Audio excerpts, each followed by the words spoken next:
ಜನ ಹೇಳ್ತಾರೆ ಲೈಫಲ್ಲಿ ಸಕ್ಸಸ್ಫುಲ್ ಆಗಬೇಕು ಅಂತಂದರೆ ಅದಕ್ಕೋಸ್ಕರ ಕಷ್ಟಪಟ್ಟು ಕೆಲಸ ಮಾಡಬೇಕು ಅಂತ. ಬಟ್ ಈ ಮಾತನ್ನು ನಾನು ಪೂರ್ತಿಯಾಗಿ ಸರಿ ಅಂತ ಒಪ್ಪಲ್ಲ. ಯಾಕಂತಂದ್ರೆ ಒಬ್ಬ ಮನುಷ್ಯ ಕಷ್ಟಪಟ್ಟು ಕೆಲಸ ಮಾಡೋದ್ರಿಂದ ಅವ್ನು ಸಕ್ಸಸ್ಫುಲ್ ಆಗಿಬಿಟ್ಟ ಅಂತಂದರೆ, ಇವತ್ತು ಕೂಲಿ ಮಾಡ್ತಾ ಕಷ್ಟಪಡುವಂಥ ಪ್ರತಿಯೊಬ್ಬ ವ್ಯಕ್ತಿನೂ ಕೂಡ ಅತಿ ದೊಡ್ಡ ಶ್ರೀಮಂತ ಮತ್ತು ಉನ್ನತ ಸ್ಥಾನದಲ್ಲಿ ಇರ್ತಾ ಇದ್ರು.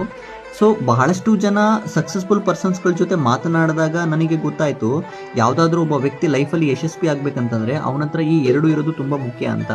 ಒಂದು ರೈಟ್ ಪ್ಲಾಟ್ಫಾರಮ್, ಇನ್ನೊಂದು ರೈಟ್ ಗೈಡರ್. ಸ್ವಲ್ಪ ಜನ ಇಂಥವ್ರೂ ಇದ್ದಾರೆ, ಈ ಎರಡೂ ಇದ್ರೂ ಕೂಡ ಅವ್ರ ಲೈಫಲ್ಲಿ ಫೇಲ್ ಆಗಿರ್ತಾರೆ. ಮತ್ತು ಅವ್ರ ಫೇಲ್ಗೆ ಸ್ವತಃ ಅವರೇ ಕಾರಣ ಆಗಿರ್ತಾರೆ. ಮತ್ತು ಇವರು ಎಕ್ಸ್ಕ್ಯೂಸಸ್ನ ಕೊಡ್ತಾರೆ, ನನ್ನ ಕಂಡೀಷನ್ ಸರಿ ಇರಲಿಲ್ಲ, ನನಗೆ ಸಪೋರ್ಟ್ ಇರಲಿಲ್ಲ, ನನ್ನ ಹತ್ರ ಮನಿ ಇರಲಿಲ್ಲ, ನನ್ನ ಕೈಲಿ ಇದು ಮಾಡೋದಕ್ಕಾಗಲ್ಲ, ಮತ್ತು ಅದನ್ನು ಮಾಡೋಕ್ಕೆ ನನಗೆ ಇಂಟ್ರೆಸ್ಟ್ ಇರಲಿಲ್ಲ ಅಂತ. ಬಟ್ ಇಂಥ ಕಂಡೀಷನಲ್ಲಿ ಆ ವ್ಯಕ್ತಿ ಇಂಥ ಜನಗಳ ಬಗ್ಗೆನೂ ಯೋಚನೆ ಮಾಡಬೇಕು, ಯಾರು ಅವನಕ್ಕಿಂತ ಬ್ಯಾಡ್ ಕಂಡೀಷನಲ್ಲಿದ್ದು ಅವನಕ್ಕಿಂತ ಹೆಚ್ಚು ಯಶಸ್ವಿ ಆಗಿದ್ದಾರೋ ಇವ್ರ ಬಗ್ಗೆ.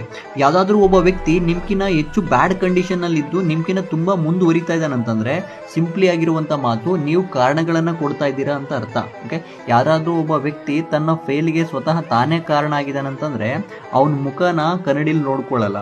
ಸೊ ಯಾವಾಗಲೂ ಕೂಡ ಪ್ರಾಬ್ಲಮ್ ಕಡೆ ಫೋಕಸ್ ಮಾಡೋದನ್ನು ಬಿಡಿ, ಸೊ ಸೊಲ್ಯೂಷನ್ಸ್ ಕಡೆ ಫೋಕಸ್ ಮಾಡಿ.